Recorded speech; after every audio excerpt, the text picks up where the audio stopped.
তুই এখন শৈশবের অন্তে, কৈশোরের দোরগোড়ায়, বুকে আগলে রাখার দিন প্রায় শেষ। তোর এই সার্বিক পরিবর্তন প্ল্যাঙ্কেও পরিমাপ করতে হচ্ছে মাঝে মাঝে। এটা তোর অজানা।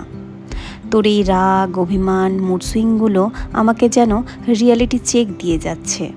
তুই বড় হচ্ছিস, প্রাইভেসি, স্পেস এইগুলো অনেক আগেই যেন ডিমান্ড করছিস। তবে এটা অ্যাকসেপ্টেবল হলেও তোর এই দূরে যাওয়াটা কোথাও যেন কষ্ট দিচ্ছে। আজকাল কথা লুকোনো, তোর নিজের সাথে নিজে কথা বলা, সব আমাকে মাঝে মাঝে আশঙ্কিত করছে। তবে এটা তোর এই বড় হয়ে ওঠার জার্নি, এটা আমাদের জার্নি। যেন আমি আমার শৈশবটাকে রিপিটেড টেলিকাস্টে দেখছি। খুব বেশি বেঁধে না রাখলেও বন্ধু নয়, মাই ভাবিস আমায়। কারণ দিন কয়েক বাদে তোর জগৎটা বড় হবে, সেটা খুব চমকদারও হবে।